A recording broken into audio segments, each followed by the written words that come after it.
August 2019. I was 23 years old and working as a night shift technician for a luxury pool maintenance company in the canyons of Los Angeles. It was a high-paying, solitary gig.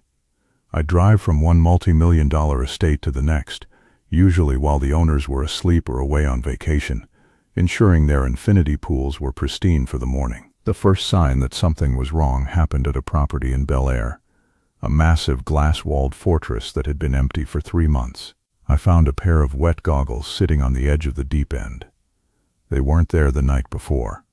The house was tucked away at the end of a long, winding driveway lined with thick eucalyptus trees. Because the owners were in Europe, I had a gate code and a key to the pool house where the chemicals and pump controls were kept. It was usually a peaceful job. I liked the sound of the water and the way the city lights flickered in the distance. But that night, the goggles unsettled me.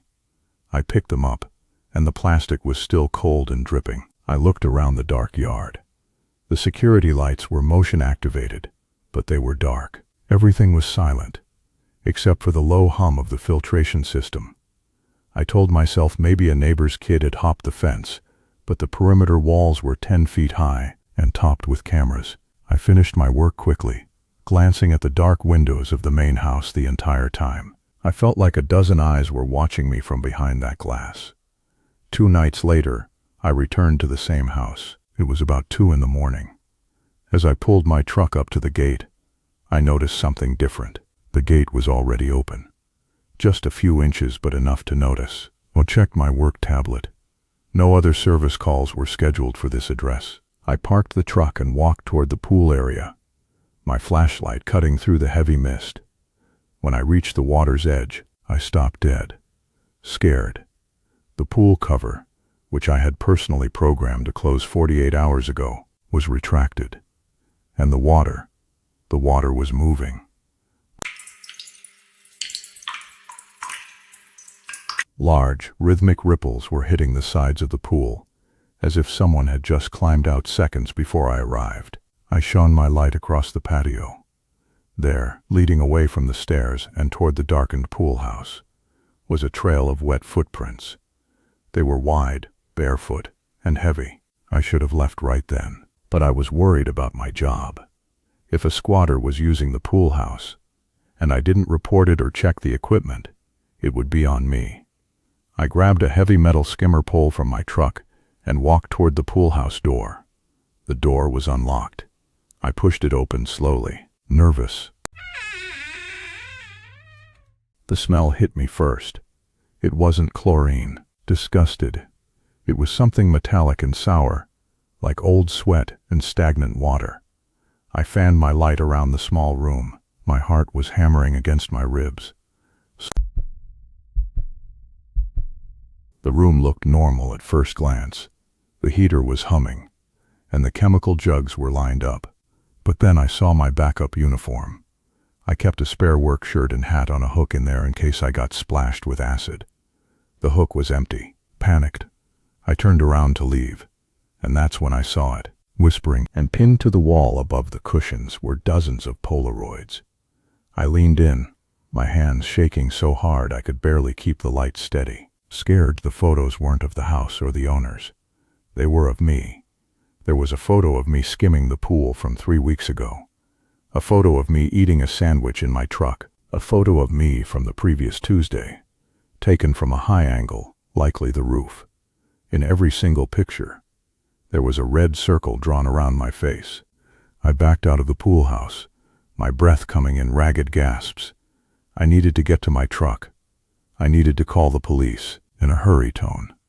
I turned to run toward the driveway, but I stopped when I heard a sound from the deep end of the pool. Sund. I swung my light toward the water. A figure was standing on the diving board. He was wearing my spare work shirt and my hat. His back was to me, and he was soaking wet, the fabric of the shirt clinging to his gaunt frame. "Hey," I yelled, my voice cracking. "Who are you?"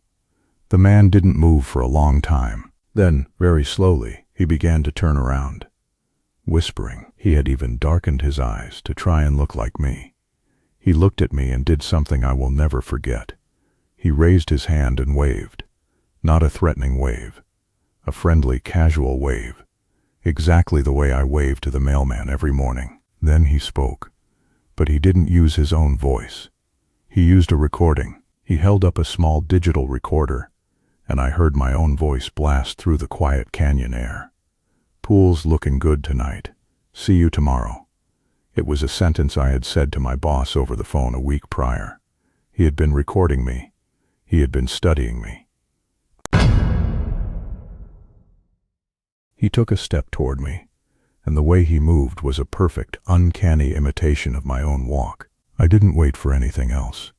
I dropped the skimmer pole and bolted for the gate. I could hear him behind me.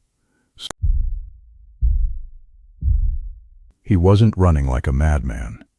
He was running exactly like I do, with a slight limp in my left leg from an old high school injury. He had even copied my physical flaws. I scrambled into my truck and fumbled with the keys, in a hurry tone. I looked at the rearview mirror as I backed out. He was standing in the middle of the driveway, bathed in the red glow of my taillights. He was just standing there, perfectly still, watching me leave. I called the police from a gas station 3 miles away. They searched the property within 20 minutes. They found the nest in the pool house. They found the photos. They even found a logbook where he had been tracking my arrival and departure times for over a month. He had even been practicing my signature on the back of the Polaroids, but the man was gone. They found a hidden access panel in the pool house that led to a crawl space under the main mansion. He had been living under the house the entire time, using the pool at night like it was his own private club. I quit that job the next morning. I moved out of my apartment and stayed with my brother in another state for a while. I thought it was over. But 2 months ago, I started working a new job at a hardware store. Last Friday, I walked out to my car after my shift. There was a pair of wet goggles sitting on my windshield. I don't go out at night anymore. I've realized that some people don't want to rob you. They don't want to hurt you. They want to be you. And once they've spent enough time watching, they might just decide that the world doesn't need 2 of you. See you in the next episode. Don't forget to subscribe.